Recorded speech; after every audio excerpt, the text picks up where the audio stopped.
All right, in today's video, we're gonna be talking about 5 tips to make you a better musician. Now, I'm only gonna give you 5 tips, but there are so many different things that you and I can both improve on to evolve as musicians. Now, improving on our musicianship not only lands us more gigs, but it also makes our instruments more enjoyable to play, more enjoyable to practice and jam with others. It also unlocks different levels of creativity in our songwriting process. Now, whether you want to be a songwriter or just a musician in a band filling in, all of these tips can apply to you in different ways, and I promise that you'll benefit from them. In fact, number 5 doesn't even really apply to being a musician, but it will be helpful to you. So let's jump right into this. All right, the first tip that I've got for you is improving on our timing. Timing is one of those things that we often associate with percussion or the drummer of the band, or maybe if you're playing to a click track or a back track, that's the timing. But I promise you that if you begin to practice your timing, playing, not rushing or dragging. Count again.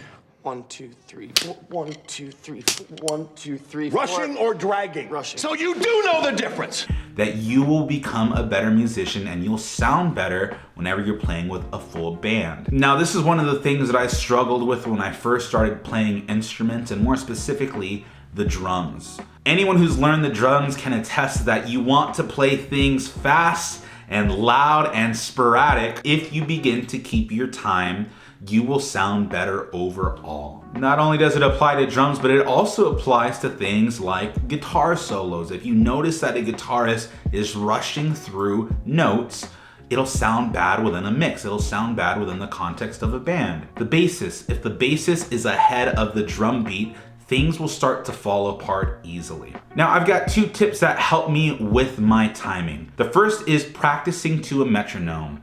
As boring as it sounds, I've got a metronome app on my phone in which I play along to sometimes to make sure that I am staying within time. And the second tip that I've got is for you to record yourself playing to a track. Now, the funny thing is when you're playing something in real time, it sounds to your own ears like you are playing dead on the beat.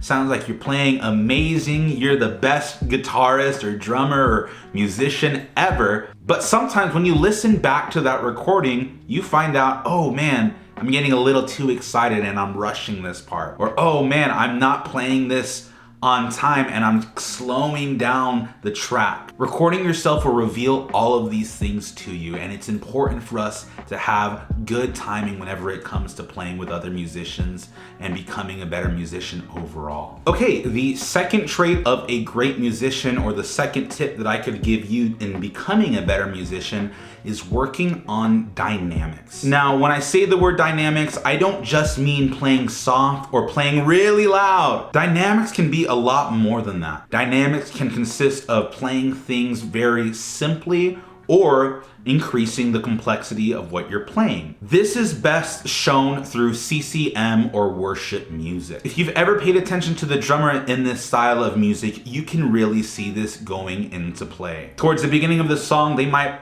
opt to play just quarter notes, but as the song progresses, that'll turn into eighths, then 16ths, and if they're really getting crazy, they'll play some 30-second notes in there. Picture this, you're listening to your favorite song. How does the intro start? Maybe it starts off super small and super low and kind of just a guitar coming in, or maybe it comes in super strong, punches you in the face, and gets the party started. I can promise you that the energy level throughout your song does not stay stagnant. It's not all at one volume or all at one complexity, nor is it all really soft or really simple.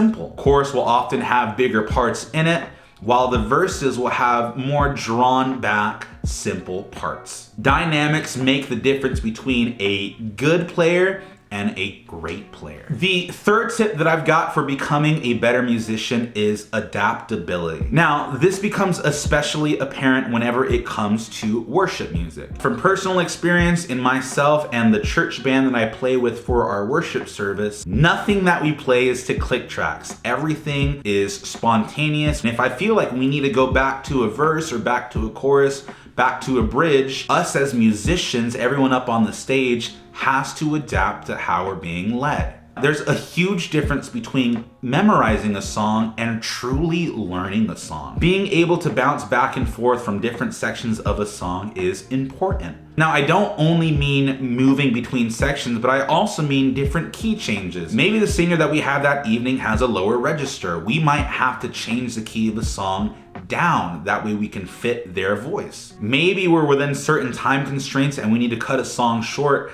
Being a good musician allows for all of this to happen smoothly without the audience knowing. And this kind of leads into my fourth point, which is having an ear for music. I know that that sounds really generic and kind of vague, but truly having an ear for music. What I mean by this is having the ability to be spontaneous and play different things that'll sound good in the context of a song. Now, an example of this is if I'm a drummer and if I'm in a worship band, I know that if I play a certain fill, it won't sound like a rock concert, but rather it will fit the overall vibe or feeling of the song that we are playing. You are mine, oh. In that same vein of thought, let's say I'm playing an acoustic gig. I'm probably not going to bust out a big distortion pedal just because it doesn't fit that sound. You and I as musicians need to have an ear whenever it comes to this kind of music so that we can serve the song the best we possibly can. Now, the fifth and final tip that I've got for you is punctuality. Punctuality is extremely important. This involves showing up to gigs on time or even early, showing up to band practice. If you don't want your bandmates to be upset with you, you have to show up to band practice on time. It shows that you have respect for whoever it is that you are serving and that you actually want to be there. Punctuality is important whenever it comes to not only serving others, but your own personal life. If I want to get better at an instrument, I know that I have to show up at a consistent schedule, a consistent basis, and be punctual about it and not be distracted. There have been times where I've shown up to a gig